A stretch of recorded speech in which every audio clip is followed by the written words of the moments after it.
Materi sebelum UTS terakhir apa ya? Sebelumnya lagi apa ya? Oke. Jadi kalau benda kelas sudah pada jago semua ya, tahu ya apa itu kelas. Saya ingetin deh kalau misalnya lupa, ini kelas cube yang saya pakai terus-menerus ya, supaya konteksnya nyambung terus ya. Ini objek cube saya. Untuk saya mau mendefinisikan objek cube di dalam dunia program saya bisa menentukan berdasarkan propertinya apa dan apa yang bisa dia lakukan. Aman ya? Semua udah tahu ya ini ya. Ini adalah cube saya boleh bikin suka-suka saya. Mau saya definisikan dengan properti apa, mau saya buat dengan kemampuan atau apa yang bisa dia lakukan, kebiasaan dia apa, dan saya bisa pakai definisi yang saya mau. Mungkin Anda bilang, kalau cube harusnya ada ini dong Bu, gap apa misalnya, gap panjang rusuk, boleh aja kan, terserah Anda butuh apa di dalam dunia program Anda. Oke, sekarang saya udah definisikan gunakan data field, constructor, dan method yang saya mau gitu ya. Dan di kelas untungnya kita juga sudah mempelajari banyak hal-hal lain yang mungkin bisa berguna ketika kita mendefinisikan suatu objek. Nggak cuma data field, constructor, dan method, tapi ada beberapa istilah-istilah yang kita munculkan ketika kita mempelajari kelas. Saya tidak akan ulangi ya, tapi ini reminder kata-katanya ada di depan ini. Kalau ada yang bingung silakan Anda tanyakan, kalau ada yang lupa katanya silakan di search. Oke, sekarang saya udah punya objek cube. Saya bisa mendefinisikan cube-cube di dalam program saya. Saya mau bikin berapa? Bikin 1 boleh ya? Saya bikin 5 juga boleh kan ya?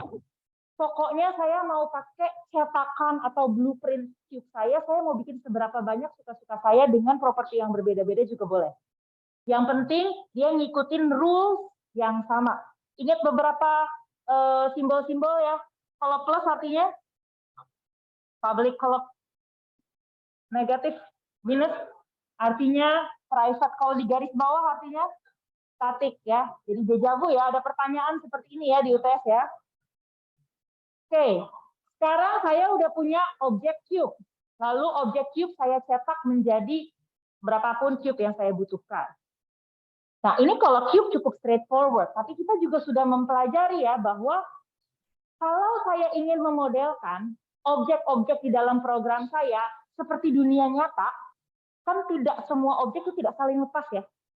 Nah, kalau kita mau memodelkan itu dengan kayak real gitu ya, kayak di dunia nyata real, kita juga punya keadaan di mana objek punya hal yang sama, properti yang sama. Contohnya yang kita lihat di sini, kita punya 2 objek, ya hijau-hijaunya nggak muncul. Muncul dong. Oh ya, muncul. Muncul, ternyata walaupun saya punya 2 objek yang berbeda, mereka punya hal-hal in common. Kita pelajari bahwa kalau di dalam Java, saya tidak ingin melakukan sesuatu yang redundant kan. Saya tidak ingin bikin satu kelas circle dan satu kelas rectangle, walaupun boleh. Sintaks nggak salah, boleh. Tetapi alangkah baiknya kalau seandainya saya bisa memanfaatkan kemampuan Java untuk mendefinisikan inheritance, kelas-kelas yang saling berkaitan dan beranak pinak gitu ya. Saya punya sesuatu simple geometric object yang ternyata punya hal-hal in common dan saya bisa membuat cabang ya. Saya bisa membuat cabang kalau ternyata saya punya objek yang butuh properti yang in common tapi punya tambahan, butuh yang in common lalu punya tambahan. Kalau tiba-tiba saya di sini mau bikin segitiga juga boleh ya. Saya turunkan dari simple. Gimana caranya? Tinggal saya panggil extend. Nah, sampai di sini kita udah pelajari ya konsep inheritance ini berlaku untuk banyak hal. Nggak cuman shapes ya, tapi saya juga bisa, kalau nggak salah contohnya saya pernah sebut mahasiswa UI, mahasiswa Fasekom, mahasiswa FEB misalnya gitu ya. Lalu kita juga sudah pelajari gedung kuliah, gedung baru Fasilkom misalkan. Sorry, gedung baru Fasilkom harusnya bukan kelas ya, tapi dia adalah instansi ya. My bad. Gedung kelas UI misalkan. Nah, kalau saya melakukan, saya bisa menerapkan banyak hal ya. Kalau saya ingin memodelkan objek di dalam program saya mirip dengan dunia nyata. Mungkin apa? Influencer, Instagramer apa? Saya kebalik ya sih, sorry. Saya tidak relate ya. Tapi apapun yang saya butuhkan, saya bisa bikin hierarki yang saya butuhkan.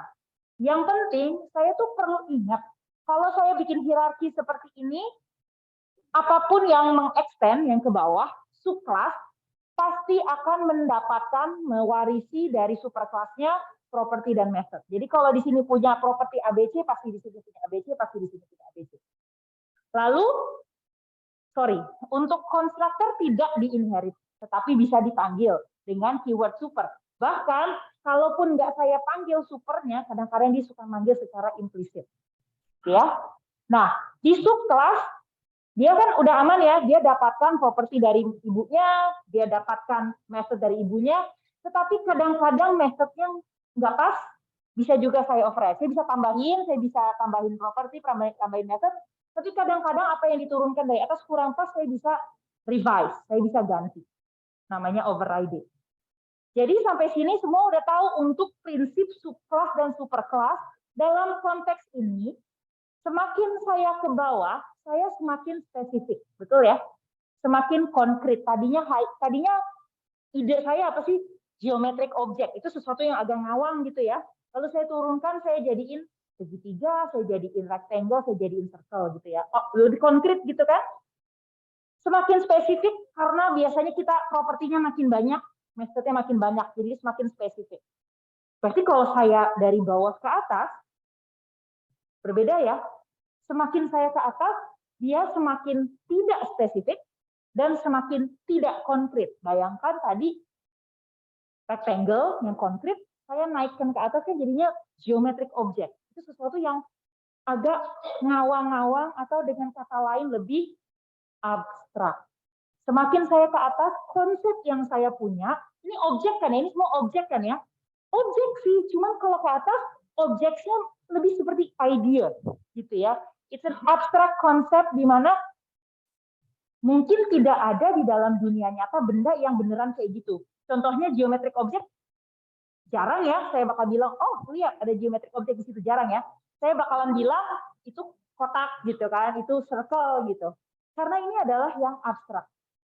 Kadang-kadang ketika kita mendefinisikan hierarki superkelas subkelas seperti ini, kita akan mencapai suatu superkelas di atas banget itu yang sangat-sangat abstrak.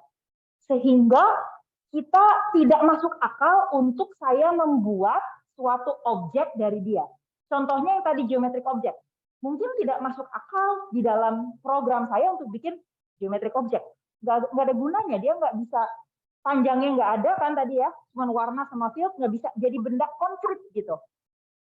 Dan inilah yang dimaksud dengan abstract classes. Ketika kita main inheritance, kita bisa mendefinisikan hierarki yang kita mau, dan kadang-kadang hierarki yang ada di atas itu sesuatu yang sangat abstrak. Dan ini dimaksud dengan abstract classes. Contohnya si geometric object yang tadi kita buat di awal. Kalau saya mau buat dia jadi abstrak, saya perlu miringin. Jadi miring ya, jadi italik ya dia ya. Makanya nggak bisa saya tanya ini kalau UTS, soalnya nggak bisa input italik misalnya. Jadi dia italik kayak gitu, itu artinya dia abstract class.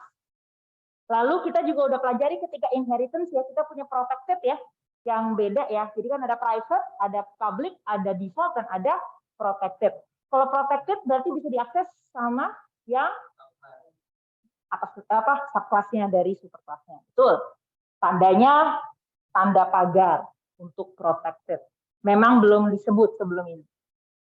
Lalu kita juga punya method yang di override. Nah, superclass method biasanya di omit ya kalau saya bikin UML, di override, dan saya punya sesuatu yang baru, binatang baru namanya abstract method. Sama seperti kelas yang abstrak, method yang abstrak juga saya tulis miring. Apa sih itu maksudnya abstract method?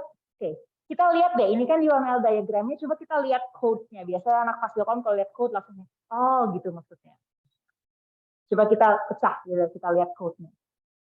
Jadi untuk mendeklarasikan suatu kelas itu abstrak, ya udah kasih aja modifier abstrak, gitu ya. Ingat istilah modifier ya, kita mengganti hak akses, kita mengganti sifatnya. Nyala nggak? Nyala. Oke, di tangan saya nggak usah gini-gini pegel. Nah, abstrak tuh, abstrak class geometric object. Private-nya apa aja tadi? Color, field, dan kebetulan dia bikin tempat timestamp kapan dia dibuat. Kebetulan aja dia bikin kayak gitu. Lalu untuk turunannya kayak tadi kalau dari geometric object, saya mau bikin circle dan saya mau bikin rectangle. Sama ya kayak yang tadi ya masih ya. Saya extend, kalau saya mau bikin circle saya extend geometric object, dan rectangle juga saya extend geometric object. Masih sama kan ya konsepnya ya? Hanya saja abstract class, super kelasnya ini sifatnya abstrak. Apa akibatnya? Akibatnya saya mempunyai method abstrak. Method abstrak yang ada di sini, contohnya ada get area dan get perimeter. Jadi get luas dan get keliling ya. Dilihat kalau di dalam super kelasnya yang abstrak itu, dia itu tidak diimplement. Saya cuma ngasih marker doang, saya kasih tahu, saya punya suatu method namanya get area. Kalau kamu nanti mengextend saya, kamu bisa memanfaatkan get area dan get perimeter loh. Bisa kamu buat sesuai yang kamu butuhkan. Tetapi dia nggak kasih implementasinya di sini. Karena it doesn't make any sense. Orang di abstract class ini kan belum punya height, belum punya width kan ya. Kan nggak masuk akal untuk menghitung area atau perimeter di situ. Nah, jadi kalau saya nanti mau mengextend abstract method ini, saya udah dikasih duluan hint lah ya bahwa kalau geometric object biasanya sih bisa melakukan get area dan bisa melakukan get perimeter. Jadi dikasih hint duluan kira-kira bukan properti ya, tapi kemampuan dia apa saja. Tetapi kalau saya extend, saya harus implement semua abstract method. Jadi kalau yang tadi, yang ini, kalau saya extend circle, berarti di dalam circle ini pasti harus saya implement si get area dan get perimeter. Karena dia punya implementasinya. Dari ibunya kan diturunin ya, propertinya dikasih, metodenya dikasih, tapi metodenya belum dikasih definisinya, cuma dikasih tahu namanya doang. Oke, saya ada 4 hal yang penting untuk diketahui tentang abstract classes. Saya kasih kode warna, satu warna oranye, satu warna abu-abu, satu warna kuning, satu warna biru. Karena visual saya adalah visual learning, jadi saya color code. Yang pertama adalah abstract methods in abstract classes. Oke, sorry saya perlu tegur ya, karena perjanjian kita harusnya nggak selama ini kan ya kelasnya ya. Oke, nggak apa-apa silakan, tapi please don't do this next time. Berikutnya, yang pertama adalah abstract methods in abstract classes. Kita akan lihat. Apa sih maksud saya? Saya punya definisi class shape. 1, nggak nyala. 1, 2, dan 3. Note bahwa yang pertama nggak ada abstrak ya, berarti dia konkret kan ya. Dia nggak ada abstrak, ini ada abstrak, dan ini ada abstrak. Coba kita lihat rule-nya apa sih yang berlaku. Saya lihat ada 3 definisi kelas yang pada punya method ya. Dia punya method. Ya ini punya method get perimeter, ini punya 2, get perimeter dan get area. Yang ini adalah get color ya. Dia punya property dan method. Let's see, rules-nya apa sih? Method yang abstrak tidak boleh ada di dalam kelas yang non-abstrak. Ya, itu rule ya, 1 ya. Jadi kalau method yang abstrak, dia nggak boleh ada di yang konkret. Tetapi sebaliknya, kelas yang abstrak bisa punya method yang abstrak atau yang tidak abstrak. Bingung ya? Kita ulangi sekali lagi ya. Kalau metodnya abstrak, dia harus ada di dalam harus ada di dalam kelas yang abstrak pula. Nggak boleh ada di dalam kelas yang konkret. Tapi kalau kelas atasnya itu sudah abstrak, dalamnya boleh konkret atau boleh abstrak. Tadi yang saya sebutin ya ke orang yang baru datang. Oke, jadi antara pakai rule yang 2 ini, yang mana yang bakalan error dan mana yang nggak bakalan error. Saya kasih sorotan ya, yang perlu diperhatikan adalah method-methodnya. Methodnya abstrak apa enggak, gitu kan? Saya sorotin abstrak-abstraknya. Oke. Abstract method cannot be contained in a concrete class. Ada yang langsung melanggar nggak di sini?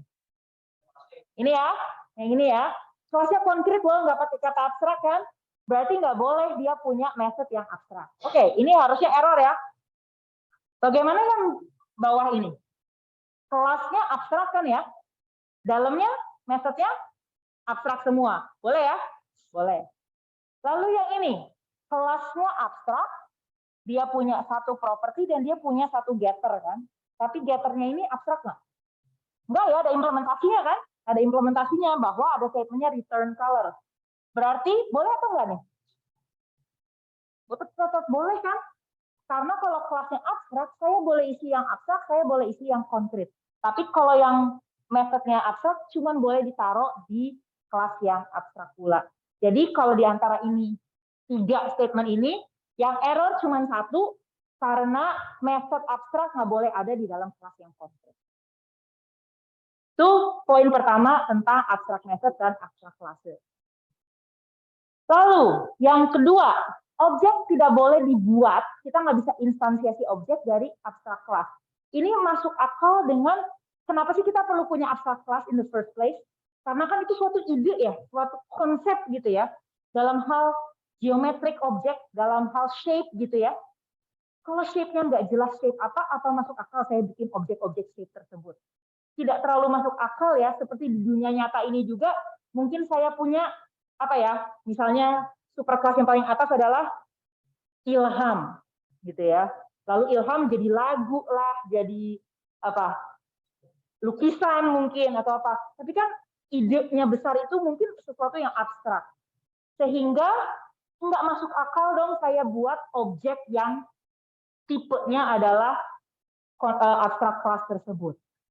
Contohnya, di sini saya punya kelas tadi shape ya, tadi abstrak kan ya. Dalamnya boleh ya, ada konstruktor.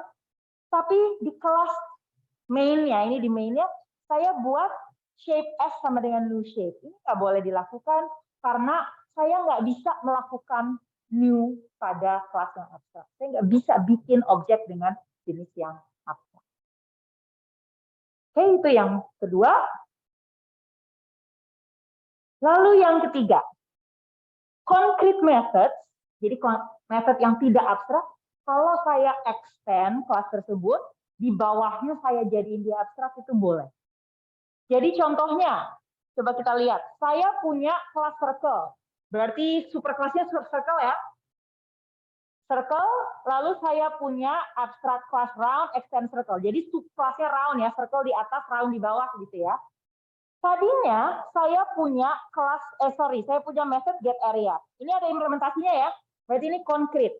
Ketika saya extend dia menjadi abstract class, saya bisa mengoverride definisi get area dengan sesuatu yang abstrak. Hilang kan ya implementasinya kalau kayak gini. Tadinya dia punya, sekarang dia udah nggak punya implementasinya. Ini jarang terjadi dan biasanya the good practice adalah yang abstrak-abstrak di atas setelah makin turun yang makin konkret. Tetapi itu bisa bermanfaat apabila saya banyak method dari atas yang nggak saya perlukan. Gitu. Saya cuma perlu 1-2 method, tapi yang lain nggak perlu, boleh saya abstrakkan supaya nggak usah ada implementasinya. Omong-omong tentang turunan kelas atau subkelas, selain method yang tadinya konkret jadi abstrak, ini juga yang tadinya superkelasnya konkret, subkelasnya juga jadi abstrak ya. Yang atasnya konkret, bawahnya jadi abstrak. Boleh ya itu dilakukan ya? Boleh dong. Omong-omong, semua kelas itu kan turunan dari objek ya. Objek itu konkret kan? Nah, kalau gitu saya membuat abstrak kelas apapun itu kan secara implisit pasti extend objek kan ya, kita udah establish itu ya. Jadi jelas kalau objek itu aja konkret, saya boleh bikin kelas abstrak apapun, artinya kalau yang tadinya di atasnya konkret, boleh dong saya extend dia jadi abstrak. Lalu yang terakhir, yang warnanya biru, saya bisa menggunakan, jadi tadi kan saya udah bilang kalau saya punya kelas yang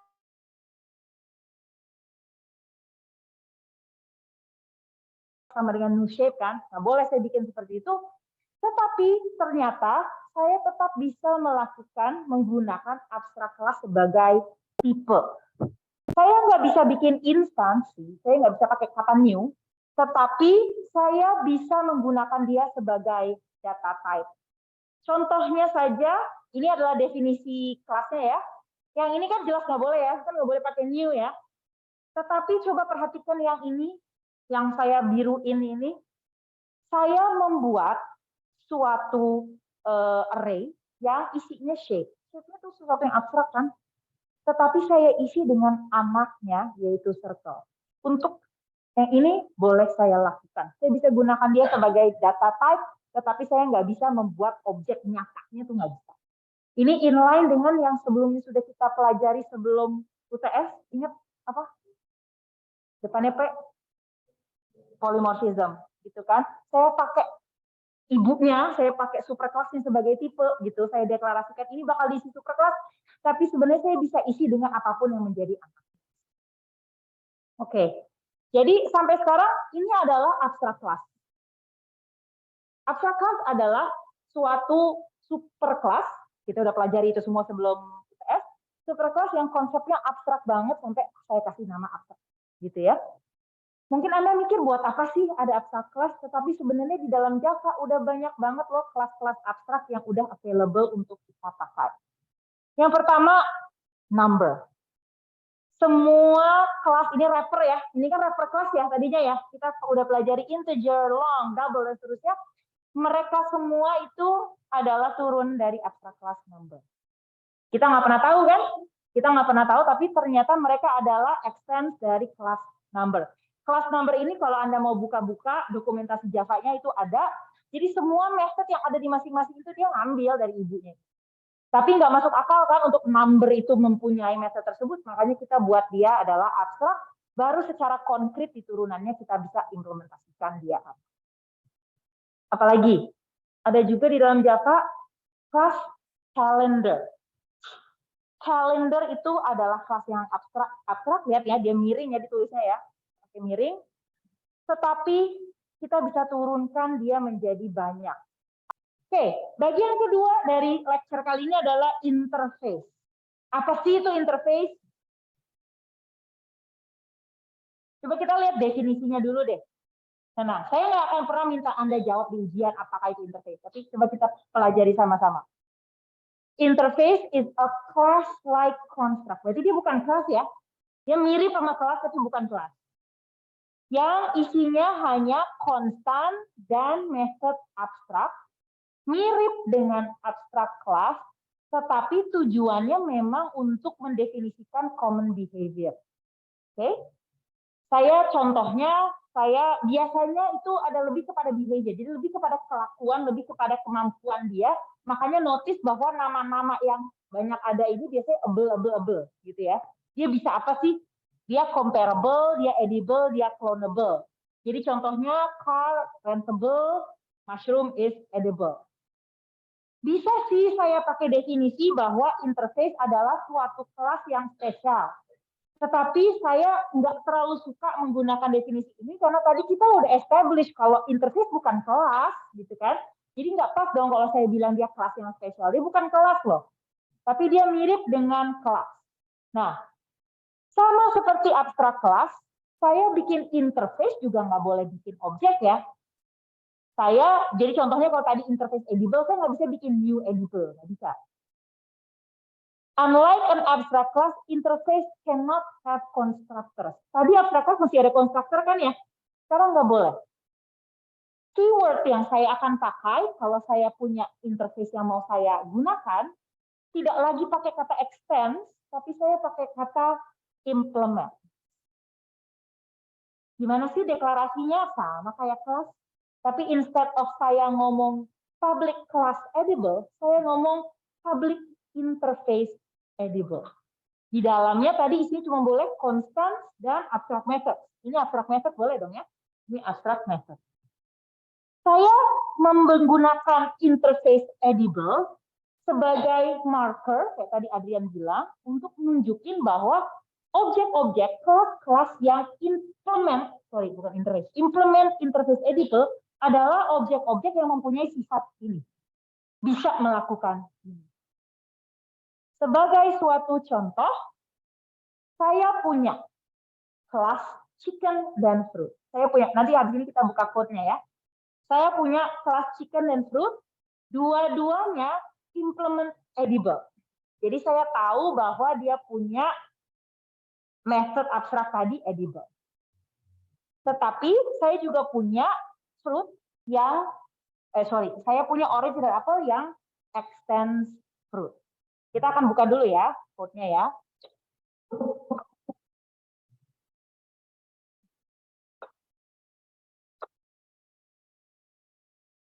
Oh, di sebelah sini.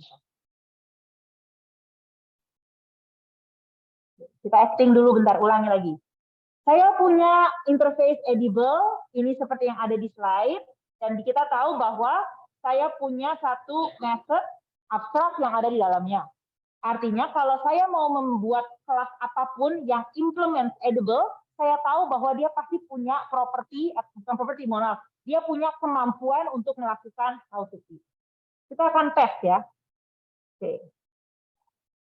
Nah, ini interface edible kan tadi yang saya punya. Saya punya abstract animal, kelas yang tadi, abstract animal, ini bisa dikasih lihat ya.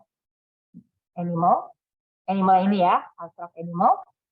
Lalu saya punya di dalam animal, saya punya getter, get weight, set weight, dan suatu abstract animal sound. Ini ya, ini animal kan, abstract class kan dia ya. Saya punya get. Lalu saya punya, saya punya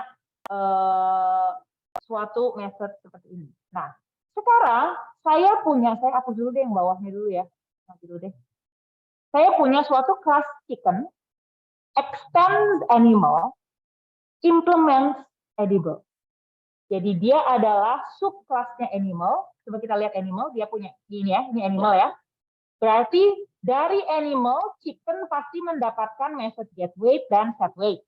Diterima ya. Dan dia juga mendapatkan public abstract string sound. Tapi belum punya implementasinya. Saya cuma tahu bahwa saya perlu membuat implementasi dari itu.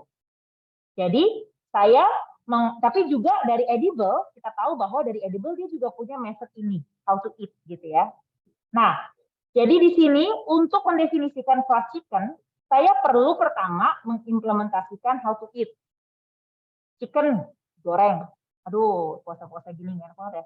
Oke, selanjutnya kita juga punya method sound yang didapatkan. Kenapa saya punya method sound? Karena saya perlu mengimplementasikan sound yang saya dapatkan dari animal kan, yaitu kukuruyuk, gitu ya. Saya selain itu saya bikin tiger juga. Saya bikin dia extend animal ya, tapi tidak implement edible. Siapa yang mau nangkep kan? Nah, jadi dia cuma perlu melakukan overriding untuk sound. Oke, saya akan hapus dulu deh yang fruit biar nggak kebanyakan. Oke, nah di sini, di sini saya bikin suatu array of object, isinya tiger dan chicken ya. Saya bikin array of object. Kenapa saya bikin ininya objek? Karena dia adalah animal kan ya. Dia adalah animal dan apple tadi. Kalau saya bikin animal gitu ya, boleh kan ya? Saya simpan sebagai animal karena kebetulan tiger dan chicken dua-duanya animal. Tadi saya punya apple, makanya saya nggak pakai kata animal di sini. Oke? Nah, for saya ngeloop nih antara objek-objek itu animal, nggak pakai apple ya. Nah, saya akan ngeprint ini. Nah, ya. Saya akan ngeprint, nggak perlu lagi nih ya, objek i.sound, gitu ya. Objek i.sound harusnya ini jalan ya, karena pokoknya saya punya array isinya animal. Tiap kali saya iterasikan, saya mau tahu dong bunyinya dia kayak apa.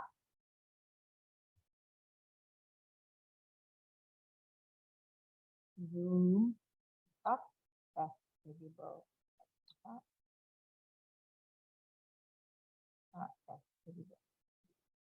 Aman ya? Si tiger growl, si chicken ya mirip apalah terserah kok tiger bunyinya apa sih. Terus chicken kukuruyo.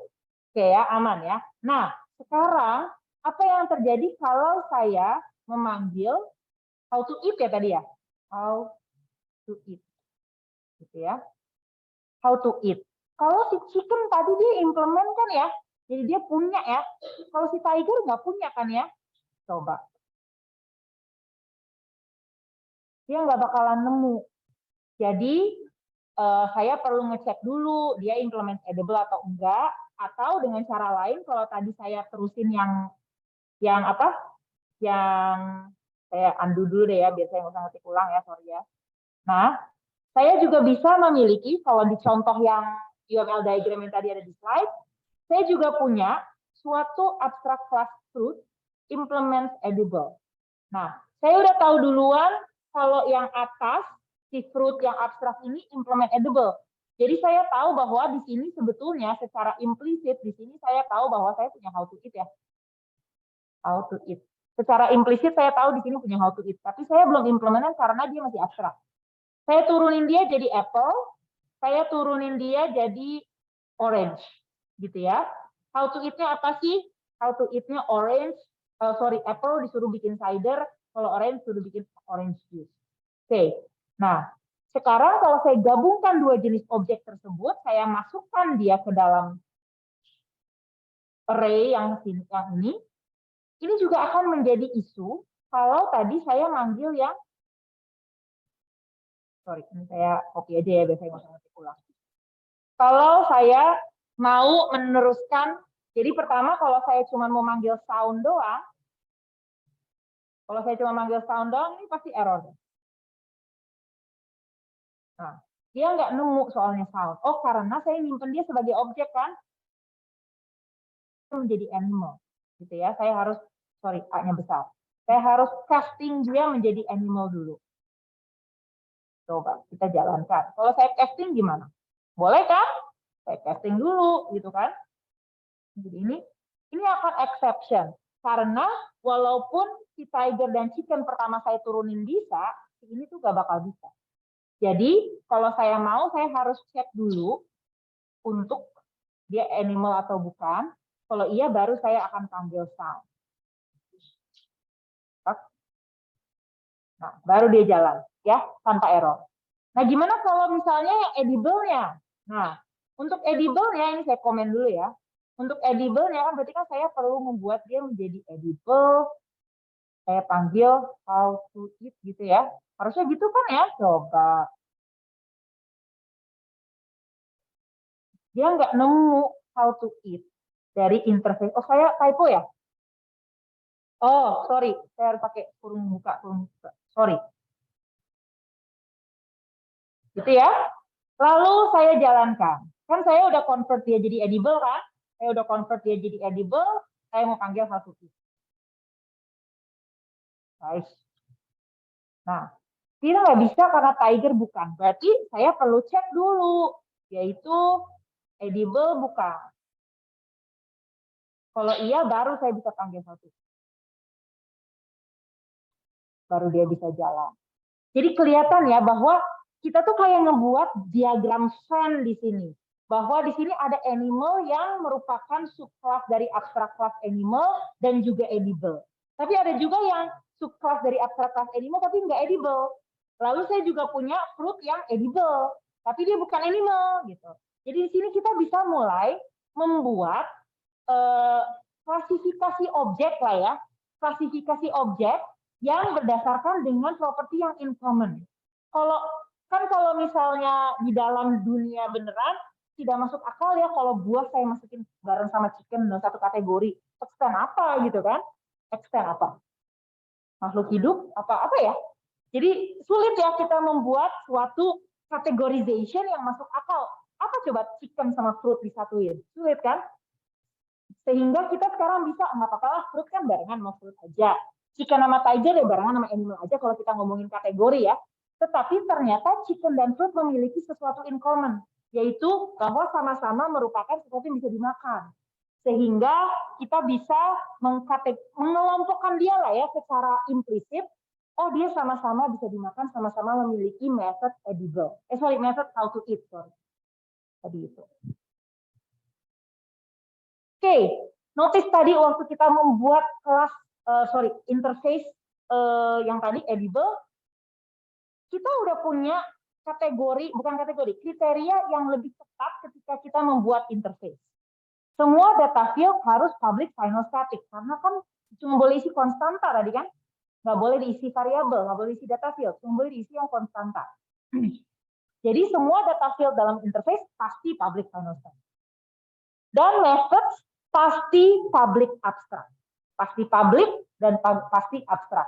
Sehingga kalau saya lagi mendefinisikan interface, saya nggak perlu repot tulis panjang-panjang. Kalaupun nggak saya tulis, saya cuma taruh int dan void, dia tahu bahwa oh ini maksudnya public static final dan public abstract.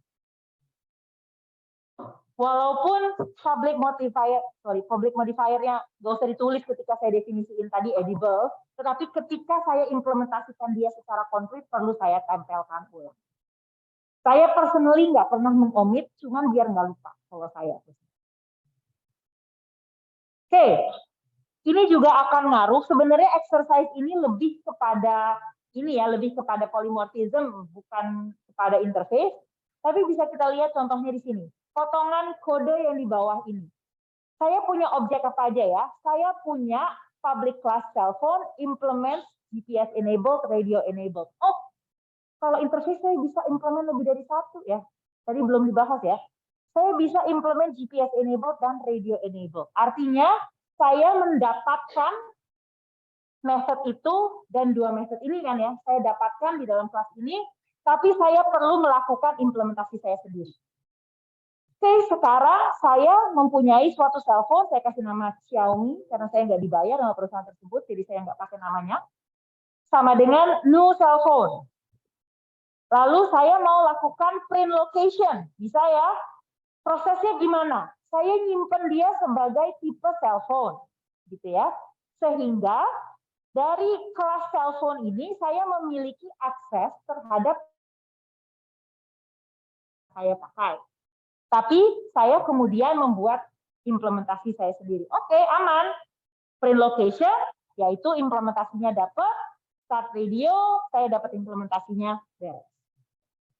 Nah, kalau saya membuat cellphone, sama ya, new cellphone ya, new cellphone, tapi saya simpen dia sebagai GPS enable, walaupun saya bikin dia new cellphone, saya simpan dia sebagai GPS enable, saya cuma punya satu implementasi yang bisa saya baca, yaitu implementasi print location.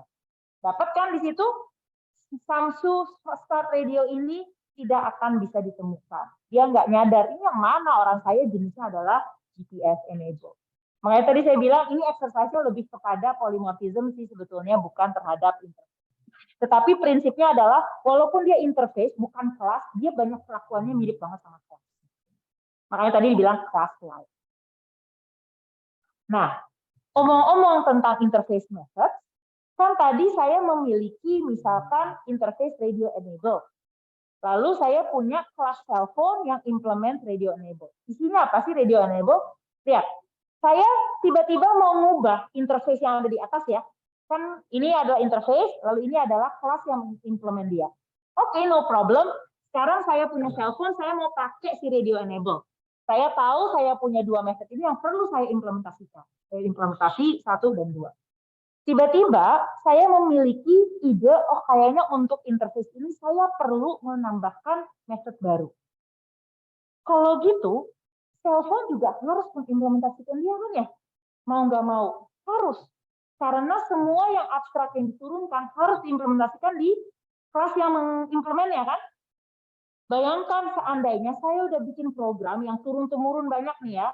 Saya punya radio enable, saya punya cellphone, saya punya tablet, saya punya PC. Lalu yang tablet saya punya tablet Android dan tablet non-Android, gitu misalnya.